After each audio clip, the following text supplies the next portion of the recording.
E se eu revelasse que a força genuína não reside em proclamar o seu mérito aos quatro ventos, mas em sumir sem proferir um único som? Pois em certas ocasiões, o impacto mais profundo não surge de um debate acalorado, de uma separação formal ou de uma justificativa final, e sim do vazio que persiste após a sua saída. Evaporar dessa forma, com absoluta determinação, sem qualquer resquício de amargura, porém com uma convicção inquebrantável, faz com que a outra pessoa perca o equilíbrio, o domínio, as justificativas. A confiança dela ruína, o refúgio seguro dela se estilhaça e a noção de que você estaria sempre disponível se evapora. É exatamente nesse momento que ela passa a compreender o que de fato escapa das mãos. Isso não representa uma retaliação. Trata-se de uma manifestação de integridade, de consideração por si mesmo, de afeto próprio tão intenso que dispensa demonstrações para quem quer que seja. Esteja pronto para explorar como o mutismo pode se tornar o seu instrumento mais eficaz e como evaporar com graça pode representar a escolha que altera o curso de tudo. Antes de prosseguir, peço que pause por um segundo e registre nos comentários. Minha transformação inicia agora com estoicismo. Torne isso uma promessa pessoal, um passo inicial em direção à sua versão mais elevada. Estamos unidos nessa trajetória número 1, suporte afetivo. Eu te abandonei sem esclarecimentos, sem adeus, sem réplicas, ou talvez algo ainda mais grave. Permaneci, mas te fiz se sentir inexistente, como se a sua existência não tivesse relevância, como se as suas emoções fossem irrelevantes. E após tanto oferecer, o que sobrou foi o ressoar das próprias reflexões, indagações que se repetem incessantemente. O que eu errei? Esse vácuo pode te levar a crer que não possui valor suficiente, que existe algo danificado em seu interior. Mas a realidade é que você não está danificado, está machucado. E uma lesão não determina o seu preço, apenas indica que requer reconstrução de dentro para fora. A ótima notícia é que o cérebro humano possui uma habilidade extraordinária. Ele pode se renovar não apenas no aspecto físico, mas também no sentimental. Pesquisas em neurociência demonstram que ao se dedicar à introspecção, ao se tratar com gentileza e dialogar consigo, do modo como faria com alguém querido, inicia-se a ativação de redes neurais, que reforçam a autoconfiança e o domínio sobre os efeitos de um trauma afetivo. Você não precisa apagar o que ocorreu, precisa reinterpretar. Porque ao alterar o jeito de narrar o sucedido, também modifica o impacto que ele exerce sobre você. A reconstrução afetiva não é um acontecimento isolado. É uma jornada, um percurso percorrido gradualmente com tolerância. Essa jornada tem início no momento em que você resolve que merece se recuperar, que merece se sentir bem outra vez, que merece cessar de carregar responsabilidades que nunca lhe pertenceram. Esse momento é agora e não demanda cerimônias grandiosas, apenas uma dedicação consigo mesmo. Uma dedicação cotidiana de se preservar, de fitar o reflexo e não caçar falhas, mas reconhecer que ainda permanece, que apesar do sofrimento ainda resiste, que cada lágrima representou um ensinamento e cada tropeço é um empurrão para evoluir. Realize uma prática básica, porém impactante. Todas as auroras, antes de iniciar o dia, encare o espelho e declare em voz audível: eu mereço afeto, iniciando pelo meu. Não requero a aprovação de quem não soube me apreciar. Eu sou suficiente tal como estou. Pode aparentar algo insignificante, mas essas declarações geram um impacto concreto em sua psique. Elas reprogramam as convicções que o descarte imprimiu, sanando gradualmente o que antes parecia inviável. E se você mantiver isso com regularidade, vai notar algo surpreendente. Vai começar a se perceber mais robusto, não porque tudo já tenha se curado, mas porque você está tomando as rédeas da sua própria recuperação. A estabilidade afetiva também necessita de ambiente.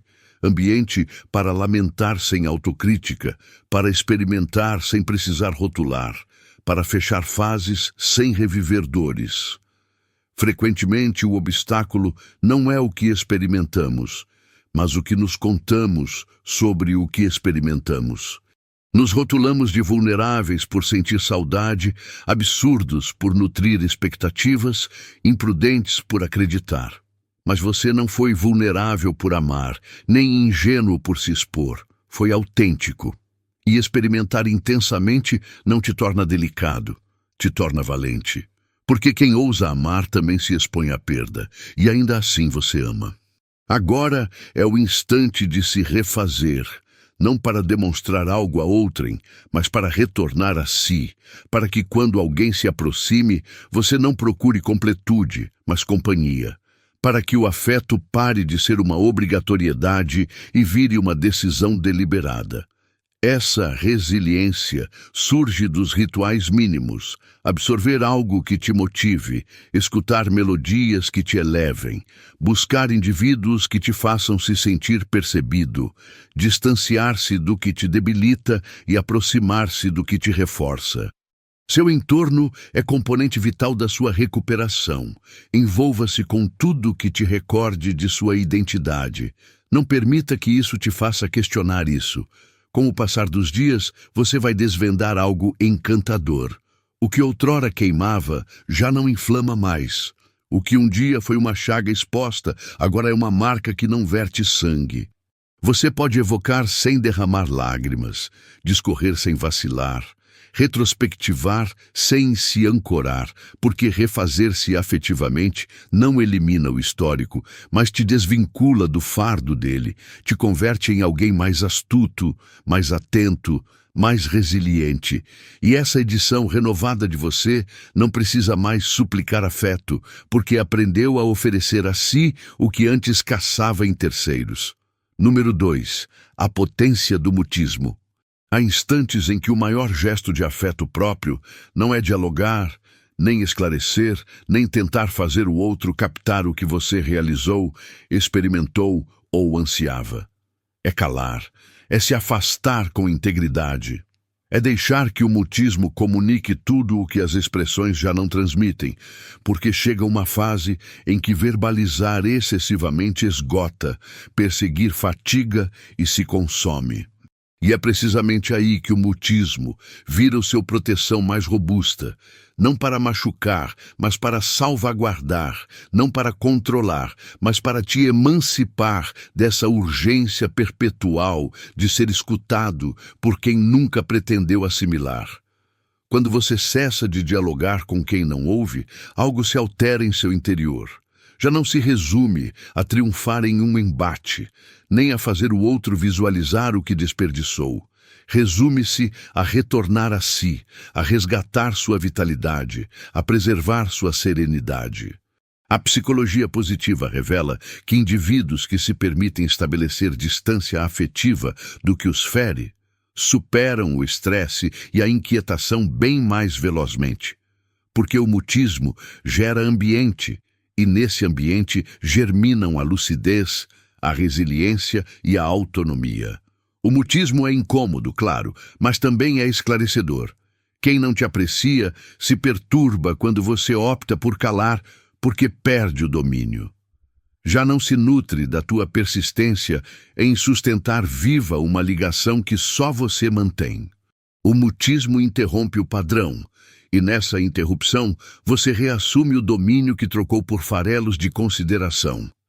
A potência do mutismo não reside no que o outro capta, mas no que você para de oferecer. Teste. Em vez de replicar, contemple. Em vez de tentar esclarecer, inspire. Em vez de persistir, retire-se.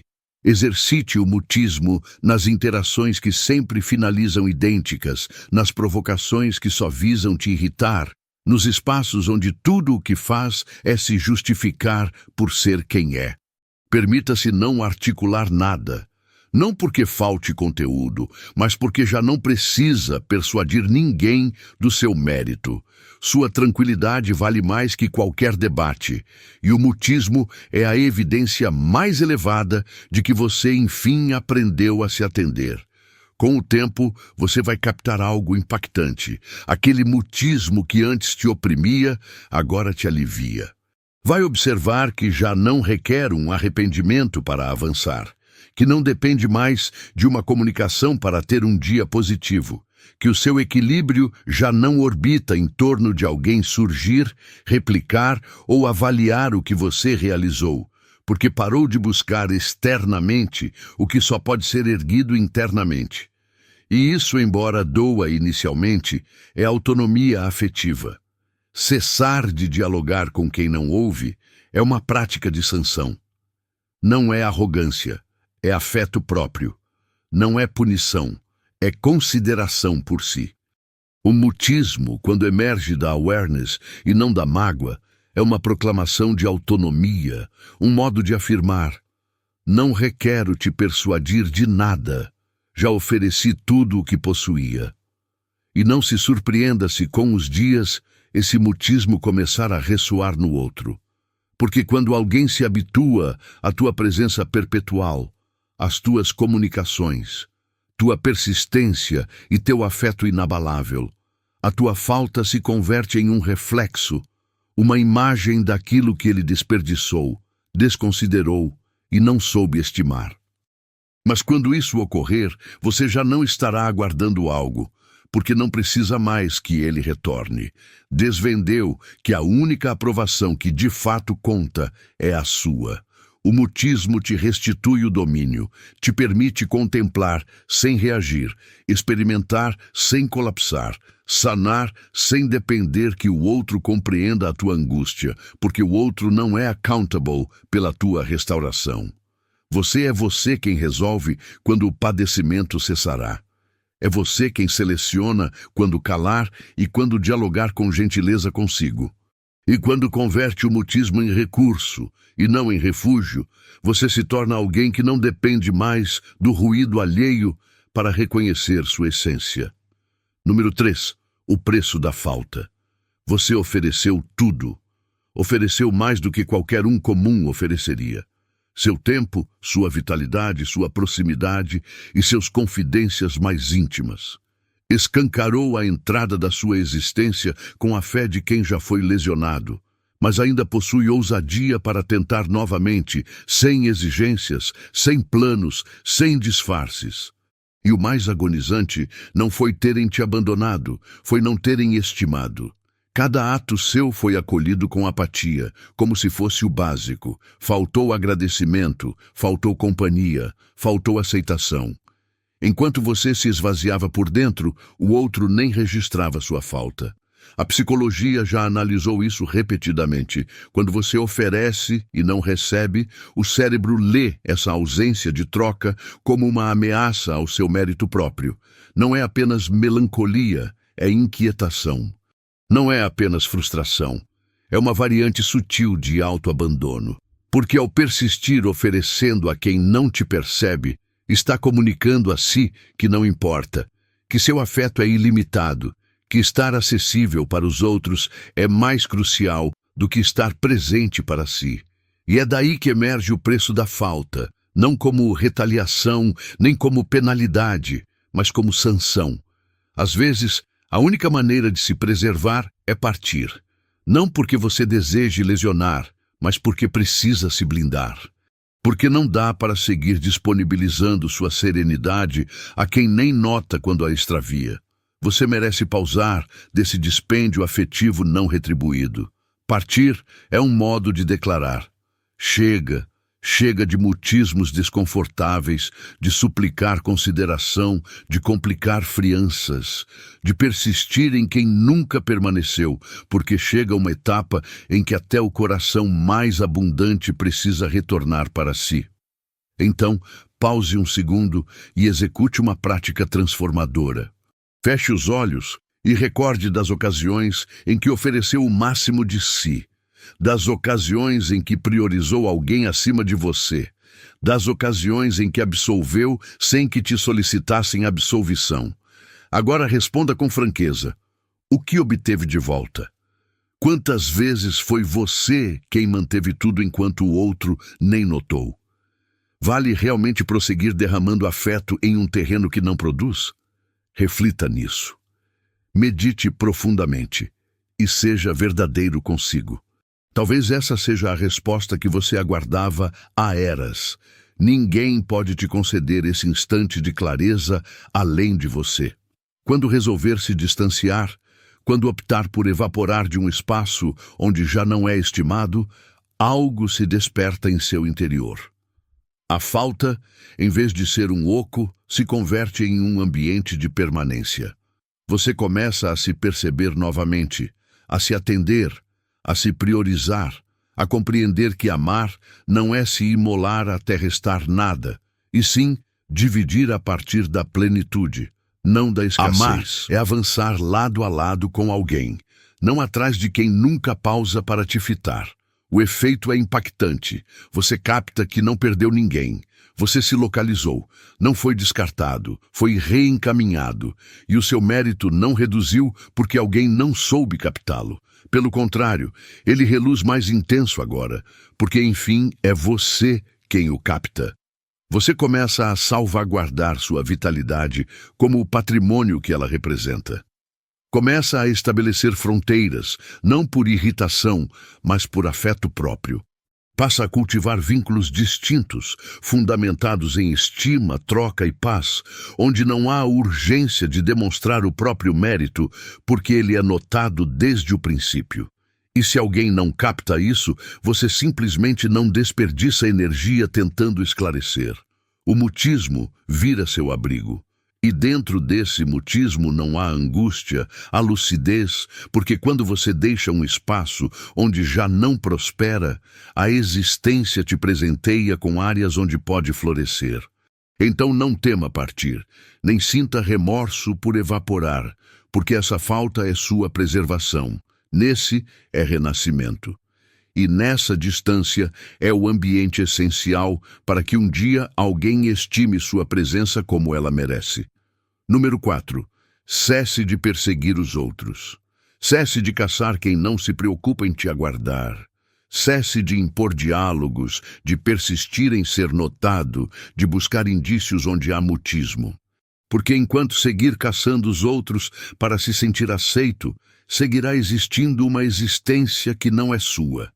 E isso subtrai sua serenidade, te consome, te deixa oco. Não importa o quanto anseie se ligar, se precisa abdicar da sua integridade para isso, então não é ligação, é submissão. E não há nada mais ruinoso do que entregar seu mérito a alguém que não sabe manejá-lo. Quando você para de caçar os outros, algo se altera em seu interior. No início dói, porque o ego se acostumou a tratar a consideração alheia como ar essencial. Mas essa carência de aprovação externa logo se converte em presença interna. Você começa a fitar para dentro, a avaliar o seu próprio mérito, sem precisar que ninguém ratifique, a cessar de suplicar o que você mesmo pode oferecer. E isso, mesmo que inquietante, é autonomia. A ciência ratifica. A teoria da independência afetiva indica que indivíduos que não dependem da aprovação alheia para se sentirem bem exibem níveis muito mais elevados de resiliência. São afetivamente mais estáveis, menos impulsivos, mais equilibrados, porque sua autoconfiança não varia com quem os nota, os convoca ou os acolhe. Compreenderam que não se resume a ser selecionados pelos outros, e sim a se selecionar diariamente. Realize uma prática básica, mas esclarecedora. Na próxima vez que se flagrar aguardando uma comunicação, um elogio ou uma ratificação, pause, feche os olhos e indague. O que estou caçando exatamente? Por que requero que essa pessoa afirme isso para eu me sentir bem? E então responda com franqueza: posso me oferecer o que tanto anseio dos outros? Exercite a autoaceitação como se fosse seu santuário. Recordar do seu mérito não como uma declaração oca, mas como uma realidade interna que ninguém pode refutar. Cessar de caçar os outros não implica se isolar do universo, mas sim se religar consigo mesmo significa prosseguir no seu próprio compasso sem tentar persuadir ninguém a te seguir. Significa aprender a declarar: se você não está, eu avanço.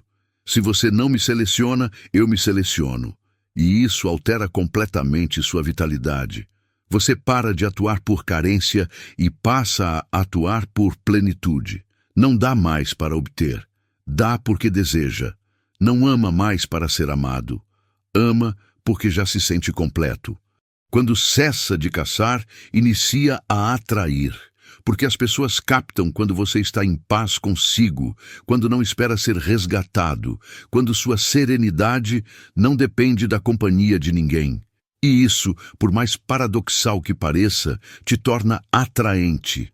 Há algo profundamente impactante em quem não suplica, não se oferece e opta por permanecer ou partir, não por impulso, mas por lucidez.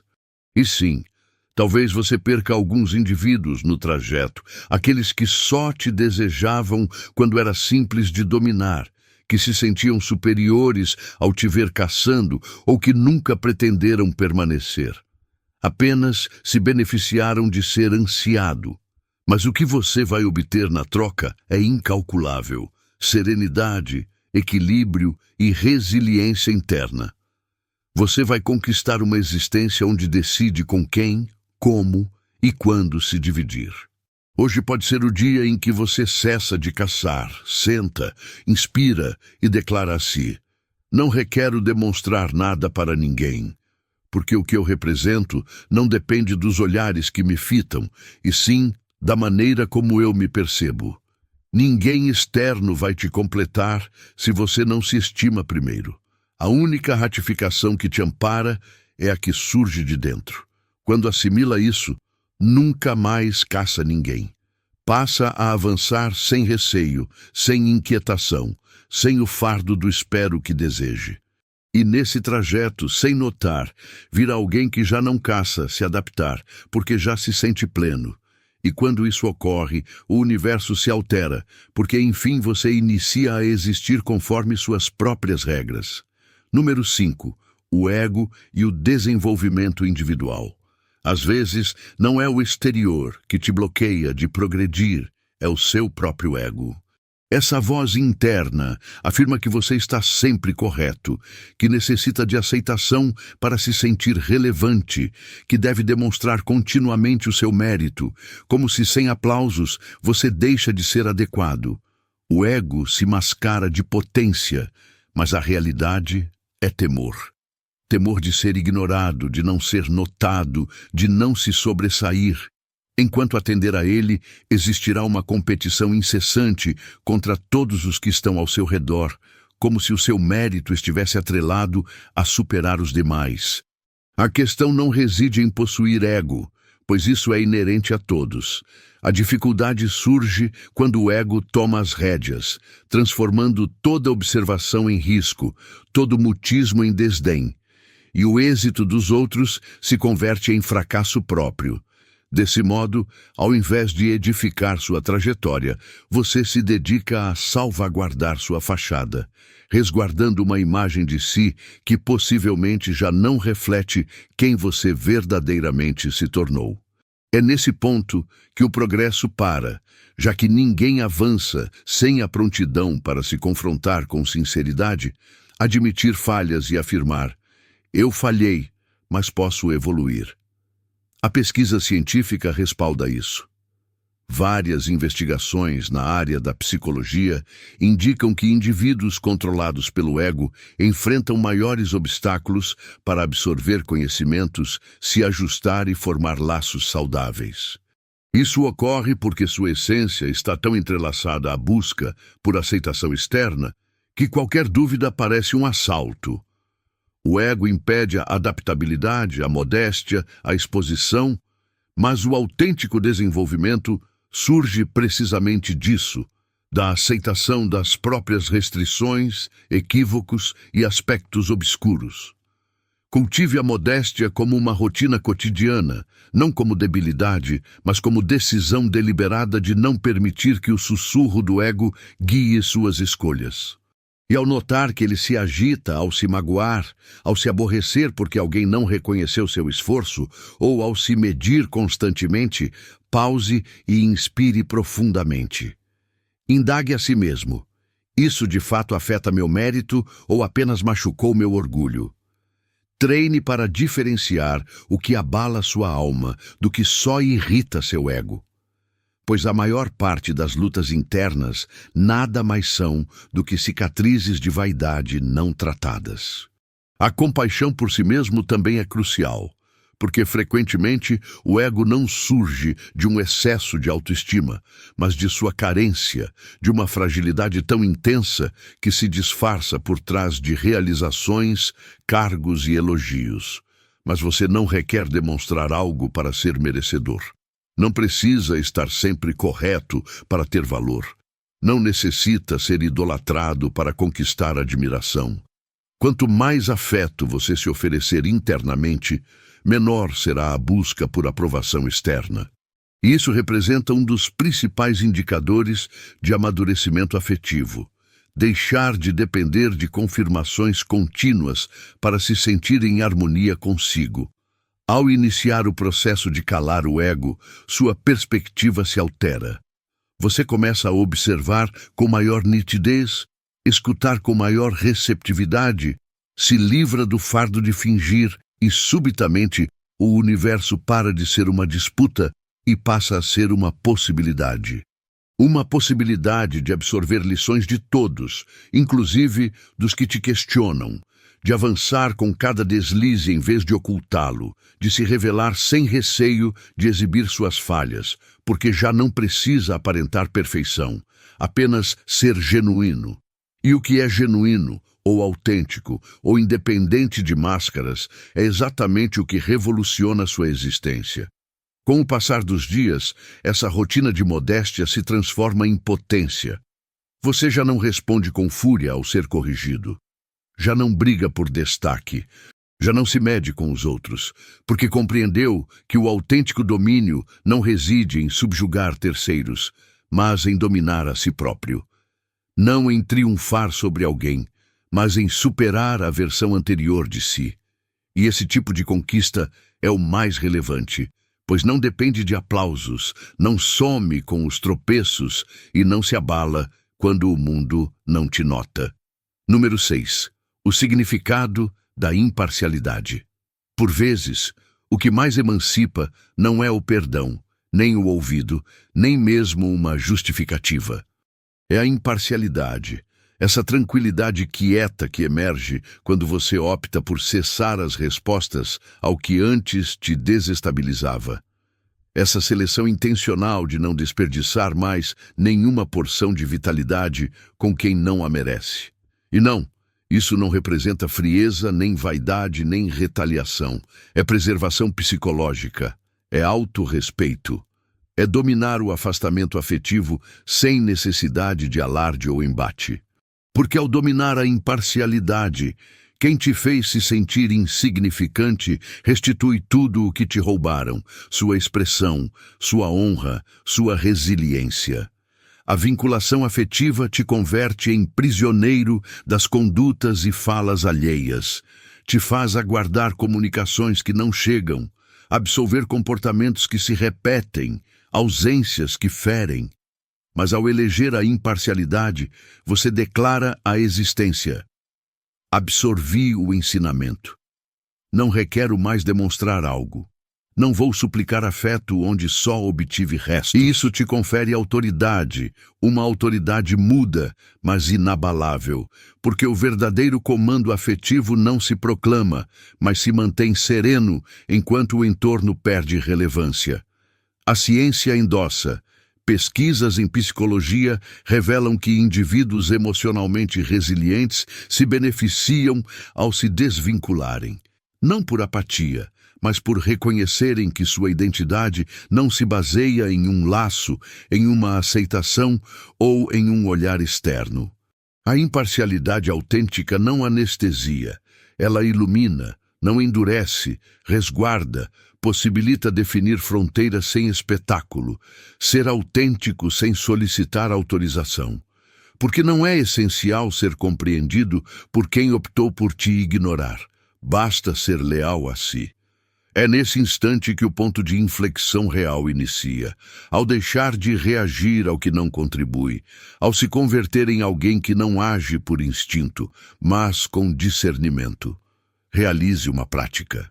Reflita sobre todas as circunstâncias em que se sentiu inferior, desorientado ou excluído, recordando os instantes em que seu mérito parecia nas palmas de outrem. Agora observe tudo de forma distante, da sua versão que não tolera o básico, da indivíduo que se defende, mesmo que isso implique se recolher. Repudie o que te faz questionar seu valor. Não com ira, mas com determinação. Não com berros, mas com quietudes. Não solicite esclarecimentos a quem já demonstrou que não os oferecerá. Não persista onde não há mutuação. Não se rebaixe para encaixar em espaços que não acomodam sua grandeza. Toda vez que optar por não responder, você ergue uma nova edição de si, mais robusta, mais tranquila, mais independente. A imparcialidade não é desligamento afetivo, é ligação consigo. É se colocar em primeiro.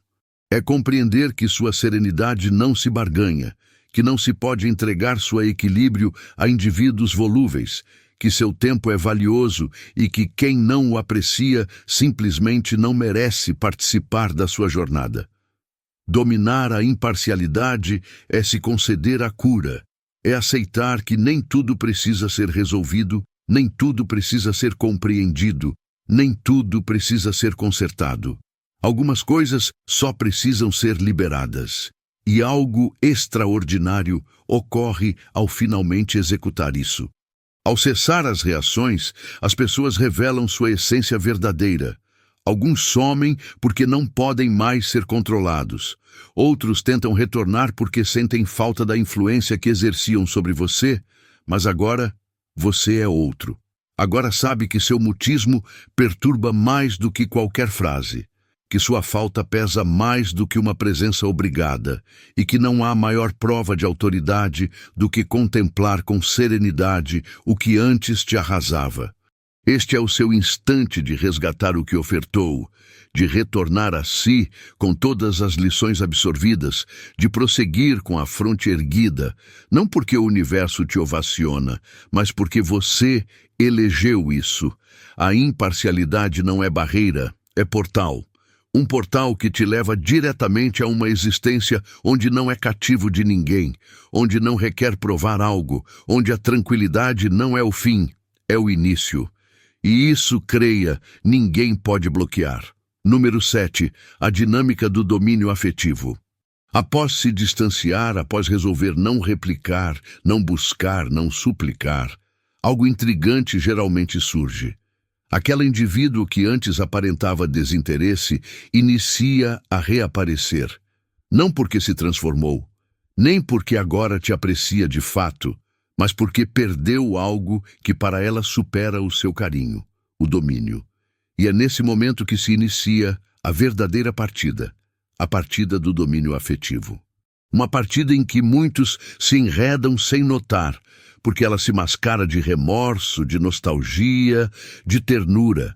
Mas, na essência, o único intuito é te reposicionar na vulnerabilidade, naquele mesmo ponto onde o outro era o eixo e você só girava ao redor.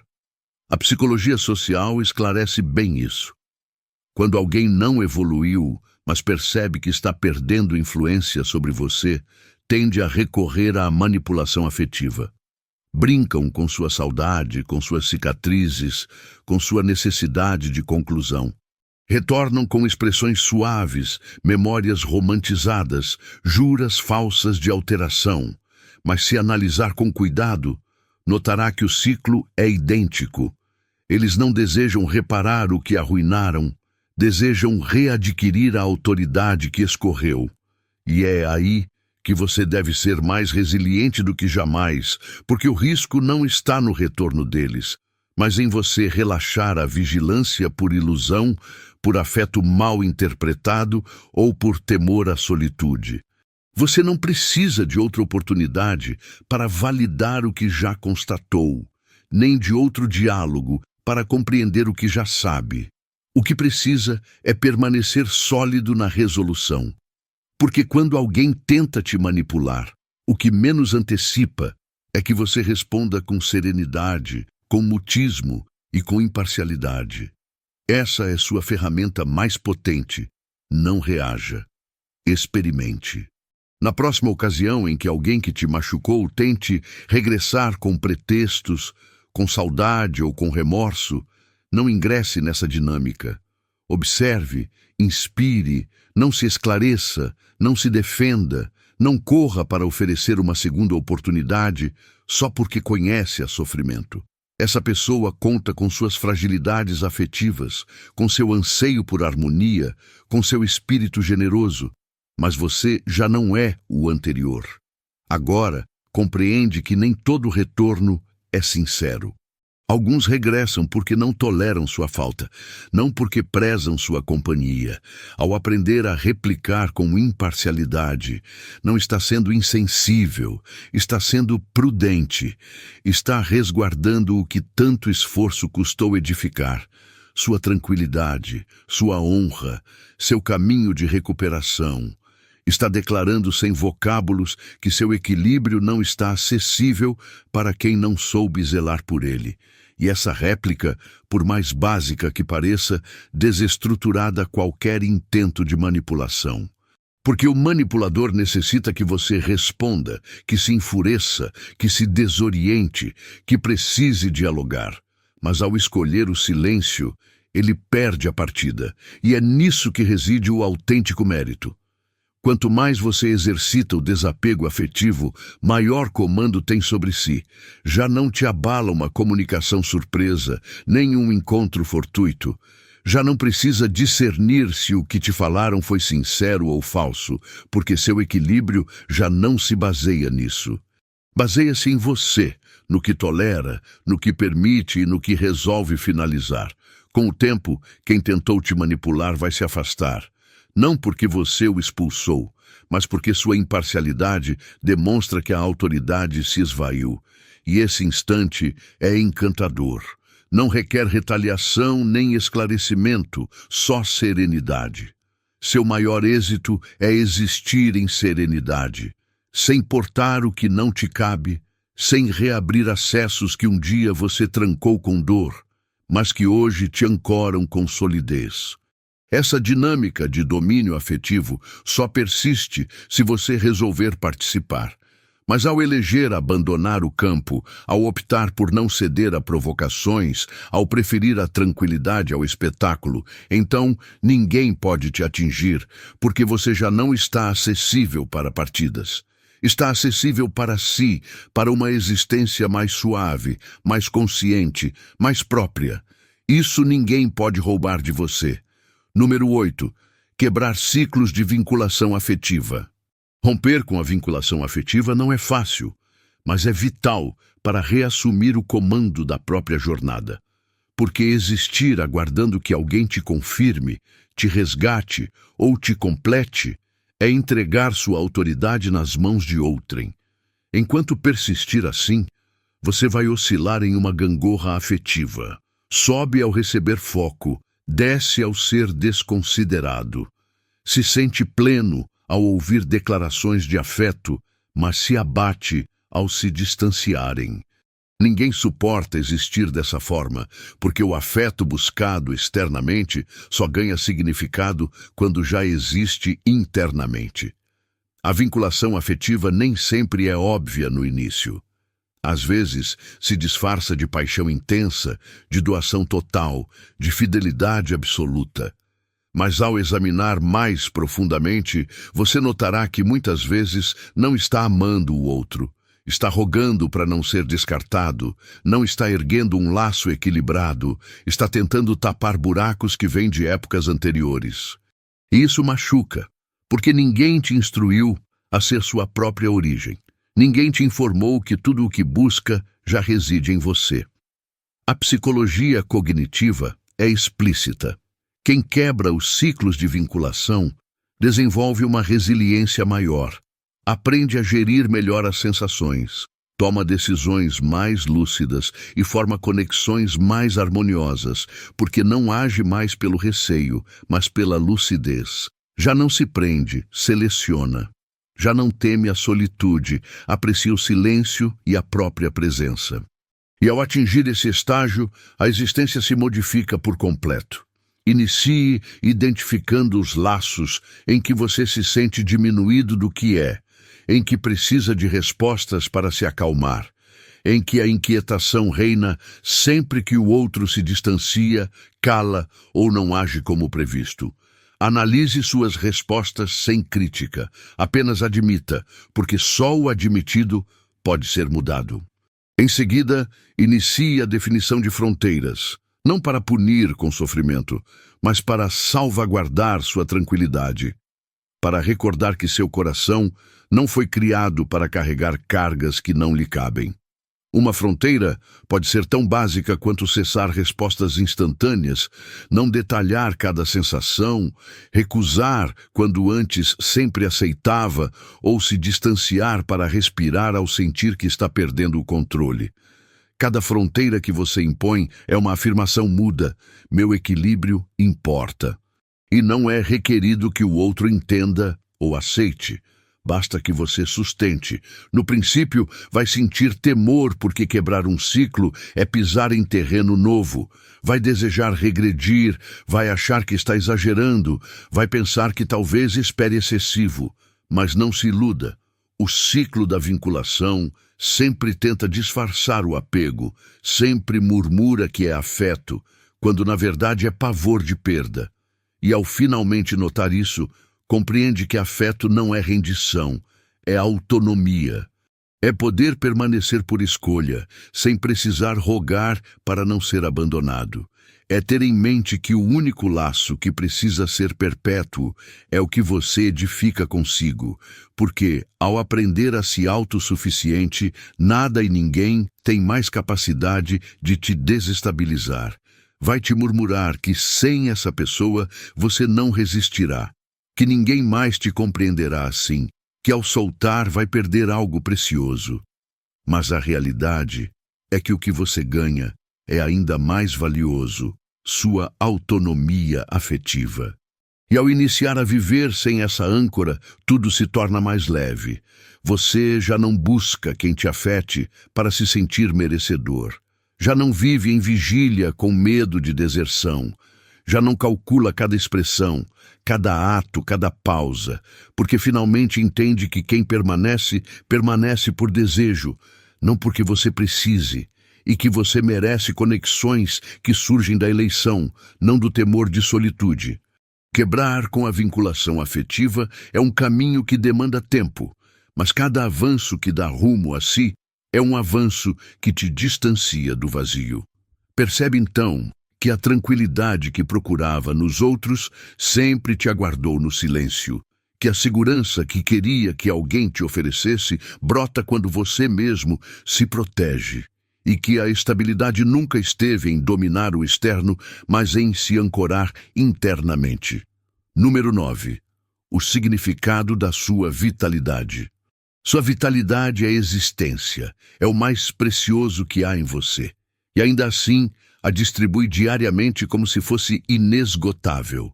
Há indivíduos que não te ouvem, circunstâncias que não se alteram, laços que te esgotam, mas nunca te alimentam. Faz isso por ilusão, por receio, por fidelidade, por crer que quanto mais oferecer, mais será querido. Mas o que de fato ocorre é o inverso. Quanto mais oferece sem retribuição, mais se esvazia, mais se desgasta, mais se afasta de si. Existem indivíduos que não precisam te gritar, nem te ferir abertamente para te arruinar. Fazem isso de modo quieto, sugando sua vitalidade aos poucos, com reclamações, pessimismo, ausência de mutuação e pressões afetivas sutis que te fazem sentir culpado por definir limites. E enquanto persistir ofertando tempo, foco e tolerância a quem só absorve, Vai se sentir fatigado, desconectado, desorientado, porque está mantendo vínculos que só persistem quando é você quem os impulsiona.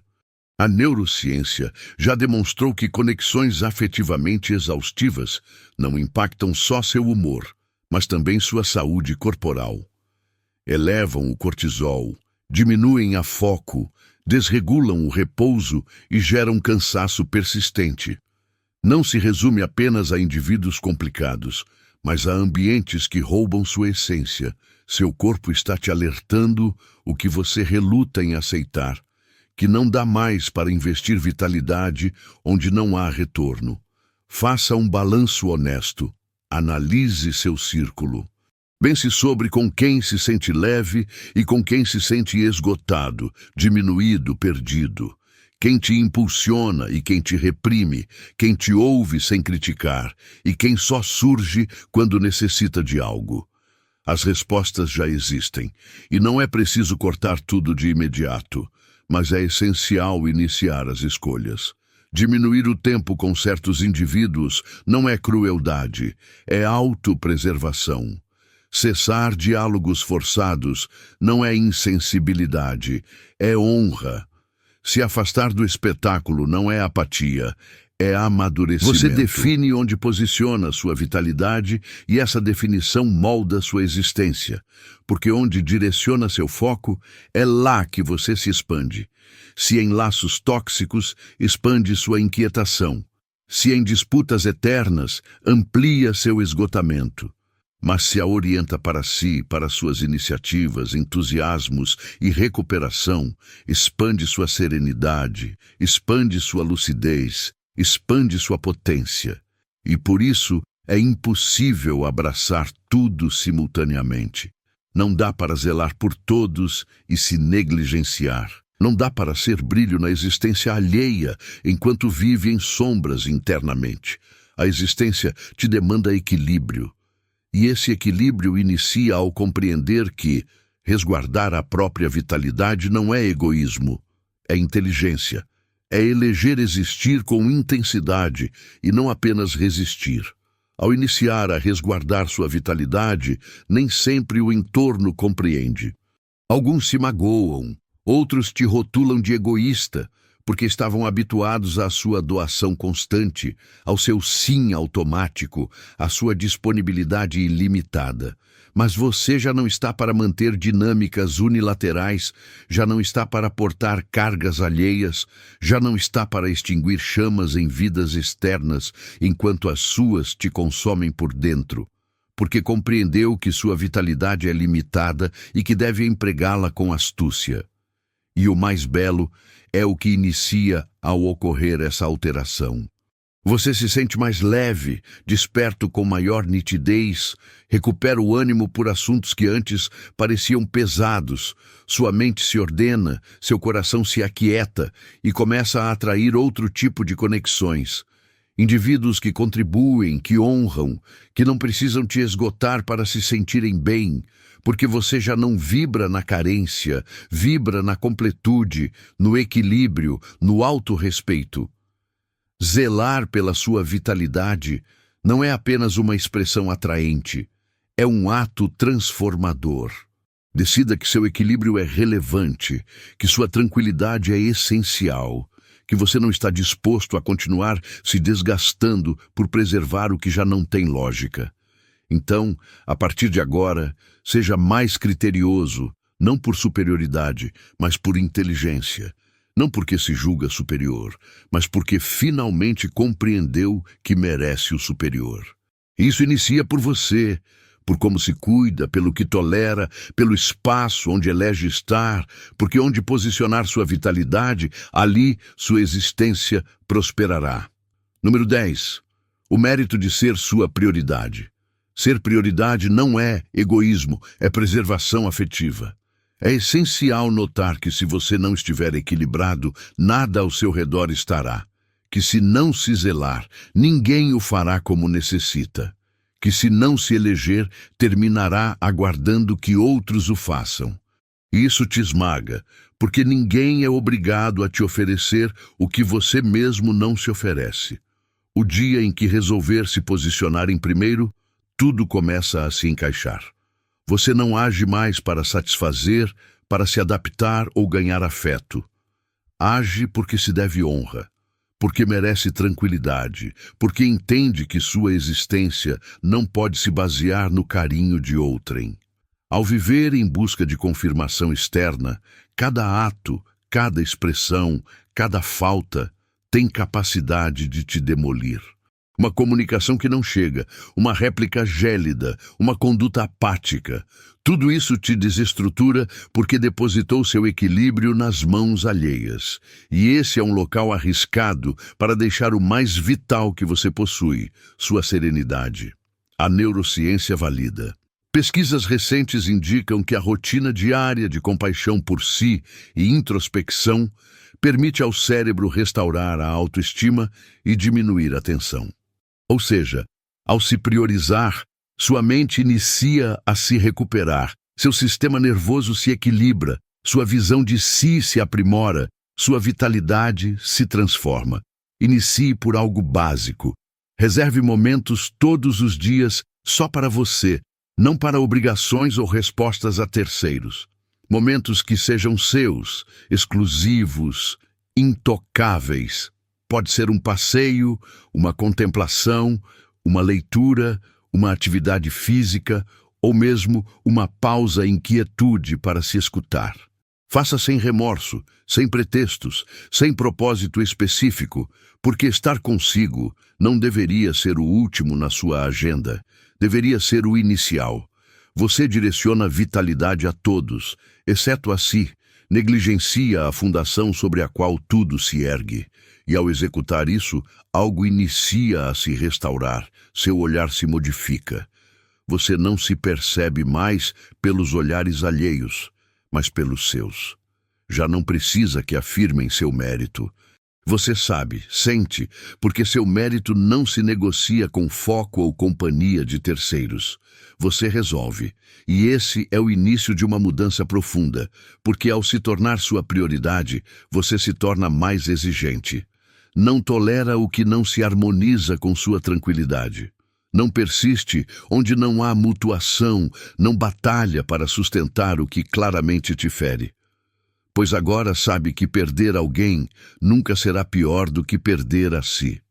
Ser prioridade também implica deixar de portar remorsos que não te cabem.